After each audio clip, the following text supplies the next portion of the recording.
One way that you can make eating healthy super rewarding is just make your food look super aesthetic. Okay, let's talk about charity. So if you run a charity, then chances are that the survival of your charity is dependent on donations. And what's fascinating to me is that donations is one of the most well-researched areas in behavioral economics, but yet how many charities do you see hiring behavioral scientists in order to increase their donation rates? So that's what we're going to be talking about in today's video. In today's video, I'm going to be giving you 5 nudges to increase your donations using behavioral science. Okay, so the first one is matching donations. So a lot of charities will do this where they say, well, if you give on this day, then we'll match your donation. Now, obviously this provides a kind of economic incentive for people to donate more, but just how many more donations do you get according to the evidence? Well, in the study done by Dean Carlin and John List, they found that matching donations on a 1-to-1 ratio increased donations by about 19%. But what's important to note was that increasing the amount that you match didn't really increase donations. So going from a 1-to-1 ratio to a 2-to-1 ratio to a 3-to-1 ratio actually didn't increase the amount of donations that they received. So if you're running a charity, I'd advise don't go overboard with your matching. From the data that we have, it would seem that a 1-to-1 ratio is sufficient and that going overboard with this is unnecessary for increasing your donations. Okay, the second nudge to talk about is avoiding something called overhead aversion. So if you think about why somebody wants to donate to a charity, they want to know that their money is going towards the cause of that charity. People don't like it when their donations are just being used to cover overhead or the day-to-day running costs of the charity. So rather than just accept this fact as a given, why don't we try and use this fact in order to encourage donations by avoiding this overhead aversion? What I'm talking about here is a study by Knese and his co-authors that found that when their participants were told that a previous large donor who donated $10,000 to the charity was covering all of the overhead running costs of the charity, and that any additional donations being made by the smaller donors was going directly towards the cause of that charity, people increased their donations far more than when they were told that somebody else had just donated $10,000. What we're doing here is reframing the information that someone previously donated $10,000 and using it to say that that covered the overhead, which means that all of your donations are going towards the cause of the charity.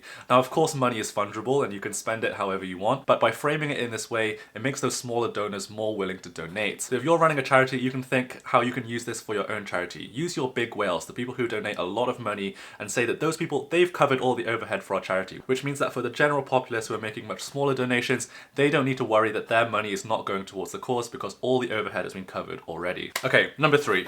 Identifiable victims. So there's a really famous effect in behavioral science called the identifiable victim effect. And this basically plays on a problem that humans have with statistics. People are really bad at processing what statistics mean. So when you're trying to move people emotionally to donate to your charity, it's much better to give them a story and a character to rally behind rather than talk about, hundreds or percentages, because those types of statistics don't tend to have a strong emotional impact on people's cognition of your charity. The most famous example of this now comes from the 2015 case of Alan Kurdi. Alan Kurdi was a young Syrian refugee who died on his way out of Syria. The Syrian refugee crisis prior to the death of Alan Kurdi had been going on for a long time already. However, it was only when the photo of Alan Kurdi's body washed up on the beach went viral all over the media that we saw a dramatic increase in donations directly after this photo happened. The power of a story and a central hero that everyone can rally behind is an important and powerful way to get people on board with your movement. Other charities do this by saying that you can sponsor individual people. By getting your donors to sponsor individual beneficiaries of your charity, they're likely to feel much more emotionally invested to your charity and therefore be more willing to continue their donations into the future. Okay, what are we up to? I think it's number 4. Okay, so number 4 is using suggested donation amounts. And for this, we're going to have to switch over to the computer.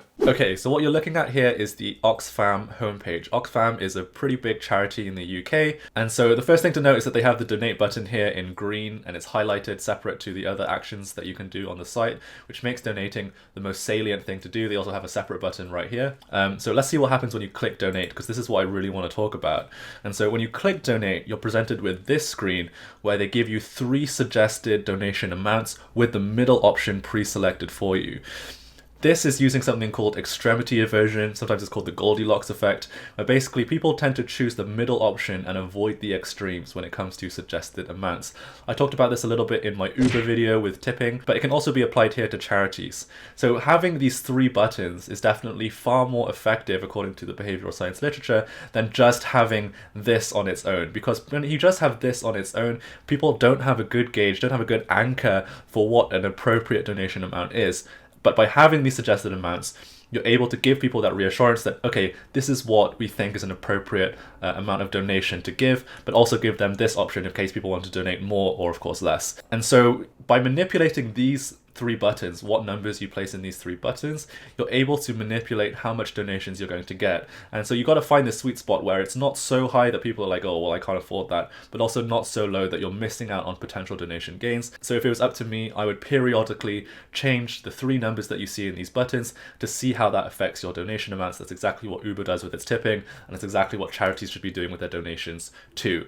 And of course, the most important number that you're going to be placing in here is going to be this middle one, because the middle one is going to be the one that people select the most often, because people don't like to pick the extremes in most cases. And of course, you can do what Oxfam do here and is further accentuate this effect by having that middle option already pre-selected for you.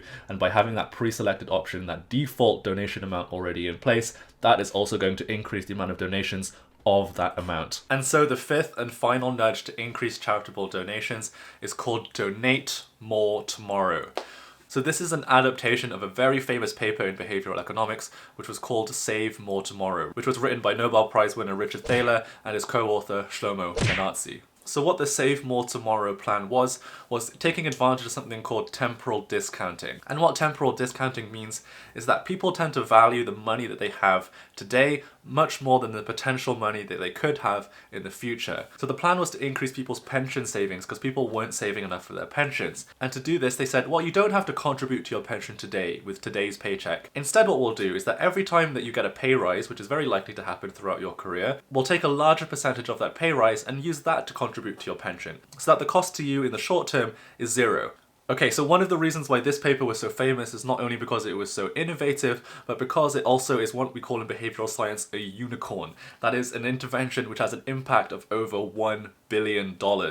Estimates based on the data from this paper suggest that just a 5% increase in personal contributions using this plan could lead to an increase in pension savings by $125 billion per year throughout the US. What we're talking about here is potentially huge financial gains using a scheme like this.